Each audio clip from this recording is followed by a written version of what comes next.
आज के समय में स्थितियाँ इतनी बिगड़ती जा रही हैं या गंभीर होती जा रही हैं कि देख करके कई बार आश्चर्य होता है।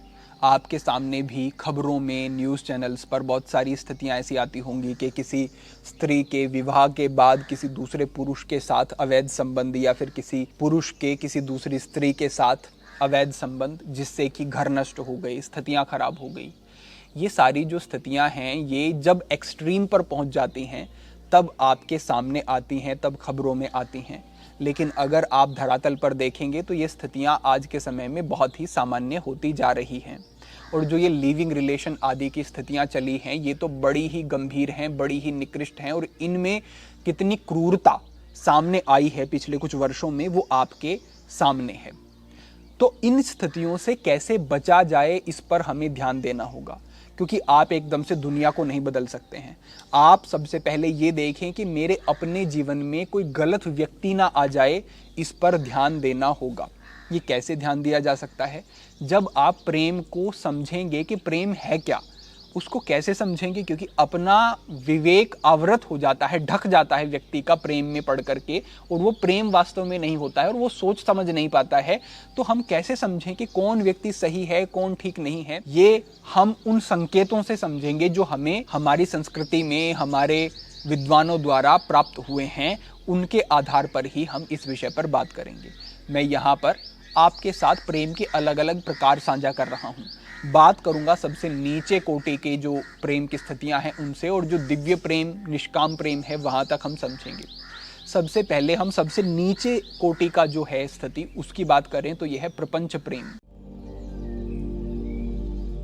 प्रपंच, जैसे कि नाम से ही पता चलता है कि अंदर से कुछ और स्थिति है और बाहर से अभिव्यक्ति कुछ और है, ये प्रपंच है। इस स्थिति में एक जो दूसरा व्यक्ति है वो किसी दूसरे व्यक्ति के जीवन में आता ही है इस उद्देश्य से कि मुझे कुछ आर्थिक लाभ मिल जाएं, मुझे कुछ संसाधन आदि प्राप्त हो जाएं, कुछ ऐसी मनोस्थिति से आता है। और जब ऐसी मनोस्थिति से आएगा तो ये भी नहीं सोचेगा कि सामने वाले व्यक्ति की स्थिति क्या बनेगी, उसका जीवन चलेगा या नहीं चलेगा, उसके प्राण रहेंगे या नहीं रहेंगे, उसे मतलब नहीं है। उसे केवल अपना स्वार्थ सिद्ध करना है। उदाहरण, जैसे अभी पीछे अतुल सुभाष का एक केस आया था, बड़ा ही सबका हृदय विदीर्ण हुआ, बड़े सब आहत हुए उससे, वो आपके सामने है। एक केस अभी आया है जिसमें एक लड़की ने अपने पति के, जो कि सुंदर, अच्छा, एक सफल व्यक्ति, एक नशेड़ी के साथ में मिलकर के अपने पति के शरीर के टुकड़े टुकड़े कर दिए और उसको ड्रम में डाल करके सीमेंट भर के, वो इतना भी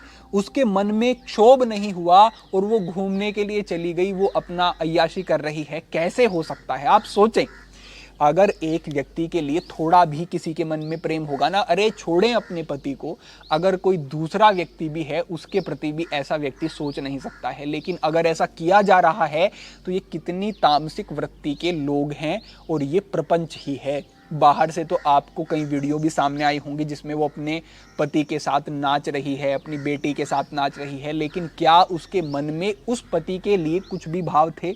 अगर होते तो ऐसी स्थिति ना होती। ये प्रपंच प्रेम है, दिखाया कुछ और अंदर कुछ और, इस तरीके की स्थितियां। दूसरी स्थिति होती है आसक्ति प्रेम। इसमें होता यह है कि व्यक्ति किसी दूसरे व्यक्ति के शरीर से प्रभावित होकर के इस स्थिति में प्रवेश करता है। उसका चेहरा बहुत सुंदर है, उसकी आंखें बहुत सुंदर हैं, उसका शरीर की बनावट बहुत सुंदर है। इस प्रकार से वो प्रभावित होकर के संबंध में आता है, और जब ये शरीर का आकर्षण कम होता है तो प्रेम स्वाभाविक कम होने लगता है। और ये सिद्धांत है कि शरीर का आकर्षण नहीं टिकेगा, जितना शरीर को भोगोगे वो उतना ही अपने आकर्षण को खोता चला जाएगा। तो जैसे ही फिर ये लोग शादी में बन जाते हैं, संबंधों में आ जाते हैं, तो धीरे धीरे आपने देखा होगा कि मेरा पति पहले तो मुझसे प्यार करता था, शादी के बाद ऐसी स्थिति बनी कि अब प्रेम नहीं करता है। या फिर मैं किसी लड़के के साथ संबंध में थी, शुरुआत में तो सब ठीक था, लेकिन अब तो वो बदल गया है। क्यों बदल गया है? क्योंकि उसे प्रेम नहीं था, उसे आसक्ति थी, भोग करना था आपके शरीर का, उसका वो भोग पूरा होता गया, उसके मन के लिए आपका शरीर जो है वो सामान्य होता गया, आकर्षण वहां से टूटता गया और धीरे धीरे सब कुछ नष्ट हो गया। आसक्ति प्रेम दूसरे स्तर का होता है। तीसरे स्तर का होता है जीवन निर्वाह प्रेम। ये भी वास्तविक भावनात्मक प्रेम नहीं होता है। आज के समय में आप बड़ा देखेंगे कि किसी के धन को देख करके संबंध में आ गए। ऐसा बहुत किया जाता है कि अच्छी चीज़ें मिलेंगी, हमें अच्छा संसाधन मिल जाएंगे, हमारे शौक पूरे हो जाएंगे, ऐशो आराम हो जाएगा, यानी कि धन से प्रेम है, जीवन निर्वाह के लिए अच्छे से हो जाए, इसके लिए संबंध में आ गए, लेकिन प्रेम वहां पर नहीं है। इस तरीके की स्थितियां भी लंबी नहीं चलती हैं, क्योंकि संबंध का आधार वस्तुएं हो ही नहीं सकती हैं। संबंध का आधार केवल और केवल भाव ही हो सकते हैं, और भाव है नहीं तो धीरे धीरे छोटी छोटी सी संबंधों में त्रुटियां आने लगती हैं, जो बहुत सामान्य सी लगती हैं, लेकिन वही छोटी छोटी सी त्रुटियां फिर बड़ा बड़ा और बड़ा रूप धारण करती चली जाती हैं, और घर टूट जाते हैं, संबंध नष्ट हो जाते हैं, क्योंकि भाव नहीं था। जीवन निर्वाह के लिए धन संपदा को देख कर के संबंध में आ गए थे। ये तीसरे स्तर का प्रेम होता है। तो ये तीन हमने समझे जो कि निकृष्ट स्तर की बातें थी। अब तीन जो आगे की हैं ये कुछ बेहतर और ऊंचे स्तर की बातें हैं। इसमें जो चौथे स्तर का हमारा प्रेम होता है वो होता है समर्पण प्रेम। इसमें जो दो व्यक्ति संबंध में आए हैं ना, उसमें एक व्यक्ति अगर कुछ भी चाहता है, जैसे कि किसी स्त्री को कुछ चाहिए, तो वो केवल अपने पुरुष से ही उसको चाहेगी और किसी की तरफ वो देखेगी भी नहीं।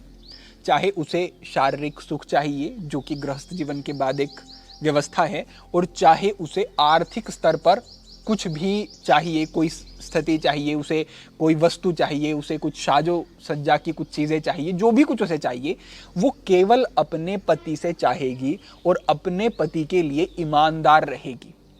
ये समर्पण प्रेम होता है। ये मैं सबसे ऊंचे स्तर का प्रेम नहीं कहूँगा, लेकिन ये बहुत अच्छे स्तर की बात होती है। भगवान ने भी कहा है कि चतुर्विध भजते माँ जना, शुक्र तीनों वर्जुना, आर्त जिज्ञासु अर्थार्थी ज्ञानी च भर्तर्षभा। यहाँ पे कहा है आर्त भक्त भी मेरे भक्त होते हैं। भगवान कहते हैं माँ जना, यानी कि मेरे जन है। आर्त यानी कि जब उनके जीवन में कोई समस्या आ गई, तकलीफ आ गई, हे भगवान बचाओ। कुछ ऐसे होते हैं अर्थार्थी जिन्हें धन संपदा चाहिए, कुछ व्यवस्था जीवन में अच्छी चाहिए, हे परमात्मा हमें ये दो। तो इस तरीके के भक्तों को भी भगवान ने अपना ही कहा है, क्योंकि ये मांग तो रहे हैं, और मांगना चाहना संबंधों में मैं कहूंगा कि बहुत ऊंची बात नहीं है, लेकिन ये केवल परमात्मा से ही चाह रहे हैं। ये ऐसे भक्त हैं, या फिर कोई स्त्री जो कि केवल अपने पुरुष से ही चाह रही है, या फिर कोई पुरुष जो कि केवल अपनी स्त्री से ही अपनी इच्छाओं की पूर्ति कर रहा है। ये एक अच्छी बात है, इससे घर बने रहेंगे, इससे स्थितियां बिगड़ेंगी ही नहीं, क्योंकि एक व्यक्ति दूसरे व्यक्ति पर केंद्रित है, वो विलग नहीं है, अलग अलग स्थानों पर बटा हुआ नहीं है। तो यहाँ पर प्रेम विकसित होगा, यहाँ पर भाव विकसित होंगे। तो जो ये समर्पण है ना, जिस भी व्यक्ति में समर्पण देखो, वो केवल आपसे ही मतलब रख रहा है, दूसरे किसी से उसे कोई प्रभाव नहीं पड़ रहा है, तो यानी अच्छी स्थिति है और इस संबंध में जाया जा सकता है। इस तरीके से आप समझे, ये होता है समर्पण प्रेम। इससे आगे होता है निष्काम प्रेम। निष्काम प्रेम में सबसे पहली बात है कामना नहीं रहती है। निष्काम, कामना नहीं रही। कामना नहीं रही तो अपने लिए कुछ चाहिए ऐसा नहीं, दूसरे को कैसे सुख दूं ऐसा। और जब ये दोनों तरफ से होता है ना, यानी कि पति सोच रहा है कि मैं अपनी पत्नी के लिए क्या करूं, पत्नी सोच रही है कि मैं अपने पति के लिए क्या कर दूं, उसको मैं कैसे सुख दे दूं। पत्नी सोच रही है, पति सोच रहा है कि इसकी आवश्यकताओं की पूर्ति मैं कैसे कर दूं, इसे मैं बेहतर जीवन कैसे दे दूं। अगर दोनों पक्ष इस प्रकार से सोचने लगे तो वास्तव में वैवाहिक जीवन, जहां लोग आज वैवाहिक संबंधों से डरने लगे हैं, वहां ये संबंध इतने मधुर और सुंदर हो जाएंगे कि व्यक्ति के जीवन को बेहतर कर देंगे। व्यक्ति के जीवन में एक नवीन उत्साह बना रहेगा।